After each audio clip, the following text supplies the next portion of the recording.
बाबा का नाम एफआईआर में क्यों नहीं?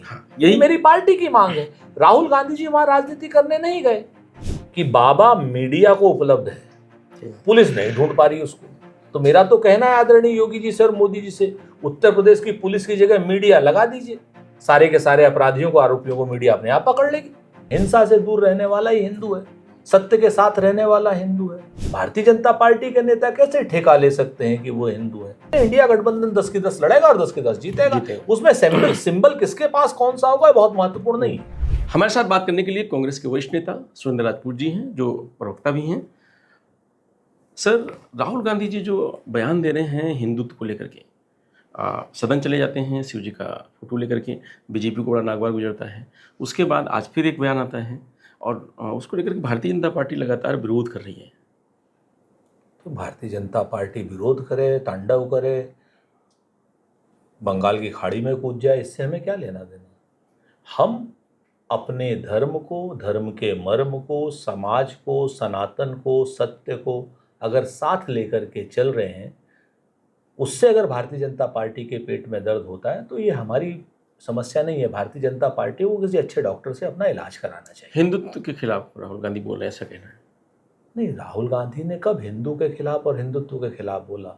हिंदू और हिंदुत्व के खिलाफ तो भारतीय जनता पार्टी है। जगत गुरु शंकराचार्य जी ने स्पष्ट रूप से हिंदू शब्द की परिभाषा की। उन्होंने कहा ही हिंसा दूर रहने वाला, हिंसा से दूर रहने वाला ही हिंदू है, सत्य के साथ रहने वाला हिंदू है, गरीब की सहायता करने वाला हिंदू है। ये तीनों क्वालिटी भारतीय जनता पार्टी में तो है नहीं। भारतीय जनता पार्टी के नेता कैसे ठेका ले सकते हैं कि वो हिंदू है? नरेंद्र मोदी जी ही सिर्फ हिंदू है, भारतीय जनता पार्टी का तो मानना ही अनुचित है, सनातन के खिलाफ है। सनातन स्पष्ट रूप से कहता है। सिर्फ बीजेपी को ही क्यों बुरा लग रहा है? यही तो बात, ये तो बीजेपी से पूछा जाना चाहिए ना कि भारतीय जनता पार्टी के पेट में दर्द सिर्फ इसलिए हो रहा है कि वो लोग हिंदू शब्द को, प्रभु श्री राम को, प्रभु श्री कृष्ण को, ये सब को राजनीति का विषय बनाना चाहते थे। इस बार की राजनीति जनता ने तोड़ दी है, खत्म कर दी है। उन्होंने स्पष्ट रूप से कहा कि जिस प्रभु श्री राम की आपने उंगली पकड़ करके आपने मंदिर में लाना दिखाया था, वो समाज को स्वीकार्य नहीं है। प्रभु श्री राम ने अपना विराट रूप धारण करके उस बच्चे से नरेंद्र मोदी को अयोध्या से बाहर का रास्ता दिखा दिया। और खाली अयोध्या से बाहर का रास्ता ही नहीं दिखाया रजनीश भाई, पूरा राम गमन वन पथ आप देखिए। अयोध्या से, श्रावस्ती से, अकबरपुर से, सुल्तानपुर से, प्रतापगढ़ से, कौशाम्बी से, पूरा मंडल, इलाहाबाद से, मंडल नहीं, पूरा राम गमन वन पथ। भगवान प्रभु श्री राम जहां से चित्रकूट तक गए थे, वो सारा का सारा रास्ता भाजपा हारी है। तो आज की डेट में जो भी सनातन संस्कृति का, हिंदू संस्कृति का अपमान करेगा, भगवान उसको उसकी जगह दिखा देंगे। और दूसरी बात, भगवान शिव के चित्र से आपको भाई क्या आपत्ति है? आप लोग तो, भारतीय जनता पार्टी वाले तो धर्मद्रोही हैं। राहुल गांधी जी ने संसद में भगवान शिव का चित्र दिखाया कि ये सत्य हैं, ये शिव हैं, ये गरीबों की मदद करते हैं, ये सत्य का साथ देते हैं, ये अहिंसा का साथ देते हैं। हिंसा भी इनके गले में पड़ी रहती है, त्रिशूल इनके पीछे रहता है, सर्प तक को ये साध के, यानी हिंसा को भी साध के रखते हैं। उस चित्र के लिए लोग विरोध में हैं, कह रहे हैं कि साहब ये चित्र नियमतः नहीं दिखाया जा सकता। क्या नियमतः वहां नारे बोले जा सकते हैं? नारे बोले जा सकते हैं, चित्र भी दिखाया जाए। भगवान का चित्र दिखाने में नियम लाने वाली भाजपा धर्मद्रोही है। तो क्या लग रहा है, राहुल गांधी से डर रही है बीजेपी? निश्चित तौर पर इस वक्त सबसे ज्यादा अगर किसी से डर रही है इंडिया गठबंधन में, श्री राहुल गांधी जी से डर रही है। क्योंकि राहुल गांधी जी चुनाव के बाद भी न रुके हैं, न झुके हैं, न ठहरे हैं। अभी आप देखिए, कल लोको पायलट्स के साथ में थे, सुबह हाथरस थे, परसों वो क्या नाम मजदूरों के साथ थे। आप लगातार देखिए जन जागरण अभियान में लगे हुए हैं। उससे पहले नीट के बच्चों के साथ थे।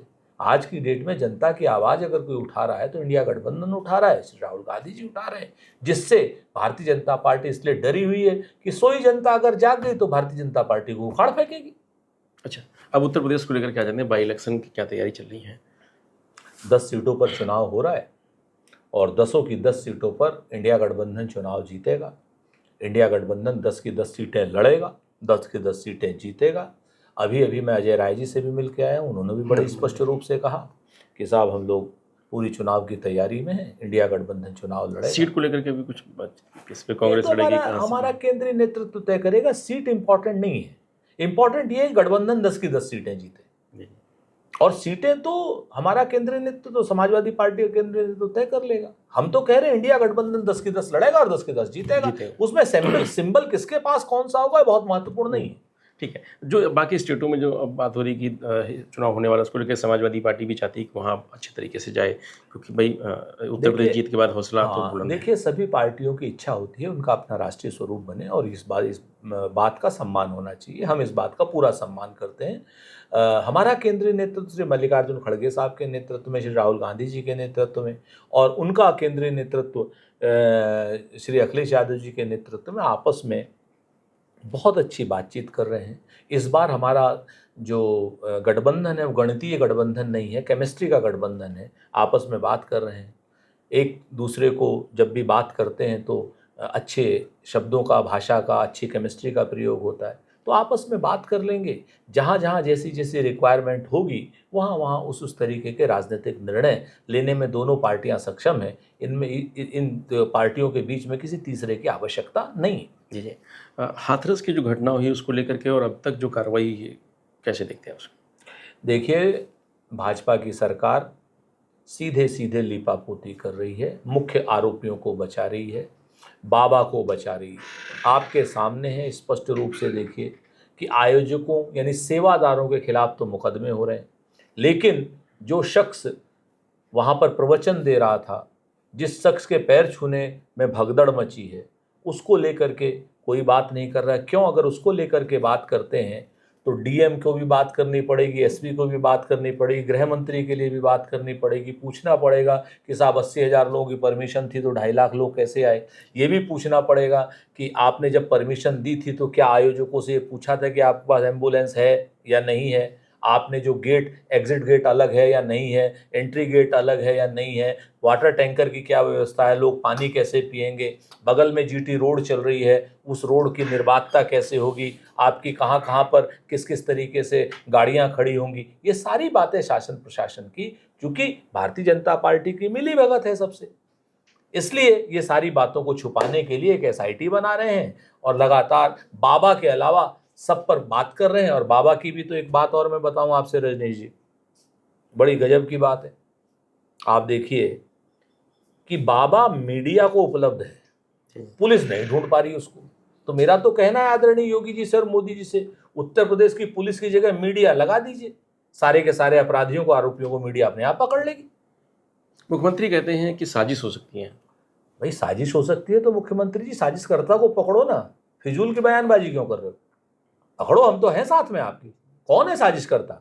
बताएं मुख्यमंत्री जी, अगर आपके पास कोई सूत्र है तो बताएं, नहीं तो उसको पकड़ करके लाएं। वो पाकिस्तान का है, बांग्लादेश का है, श्रीलंका का है, अफगानिस्तान का है, कौन है, कैसे है, आपको बताना पड़ेगा। अच्छा सुनिए जी, बताइए, ये कहा जा रहा है कि सरकार तो बचा रही है, विपक्ष भी कुछ नहीं बोल रहा है बाबा के खिलाफ। इतनी बड़ी घटना के बाद विपक्ष ने क्या बोला आप बताइए? देश के सबसे बड़े नेता जननायक राहुल गांधी जी वहां पर कल सुबह पहुंचते हैं। बाबा का नाम नहीं ले रहा है कोई। बाबा का नाम महत्वपूर्ण है या घटना महत्वपूर्ण है? गरीब लोगों के पास बैठे हुए राहुल गांधी, लेकिन स्पष्ट रूप से नहीं। देखिए, हम एक्स्ट्रा जुडिशियल नहीं है। हाँ बिल्कुल, हम लोग कहीं कोई जांच एजेंसी नहीं है। जी। मैं जब मांग कर रहा हूं भारतीय राष्ट्रीय कांग्रेस के प्रवक्ता के रूप में, पैनलिस्ट के रूप में, जब मैं मांग कर रहा हूं आपके सामने कि बाबा का नाम एफआईआर में क्यों नहीं, यही मेरी पार्टी की मांग है। राहुल गांधी जी वहां राजनीति करने नहीं गए। राहुल गांधी जी ने बड़े स्पष्ट रूप से कहा कि मैं मुख्यमंत्री जी से विनती करता हूं कि मुआवजे की राशि बढ़ाई जाए और तुरंत मुआवजा दिया जाए ताकि लोगों को आसानी हो। राजनीति करनी होती तो कहते कि बाबा का नाम फलाना है, इसमें ये कमी थी, उसमें वो कमी थी। वो वहां राजनीति करने नहीं गए थे, वो गरीबों से मिलने गए थे, वो ऐसे दुखी परिवारों के आंसू पूछने गए थे। और दूसरी तरफ नरेंद्र मोदी जी क्या कर रहे थे? एक दिन पहले क्रिकेट की ट्रॉफी को अपने हाथ में झुला रहे थे, अगले दिन ओलंपिक की मसाल को अपने हाथ में झुला रहे थे। उससे पहले अगर मैं आपको याद दिलाऊं कि 2011 में ये मुख्यमंत्री थे, गुजरात के कुछ हीरे के आरोपी तस्कर व्यापारी, हीरा व्यापारी हमारे, जिनको तस्कर बताया गया था चीन में, जेल में बंद कर दिया था, सजा दे दी थी उनको।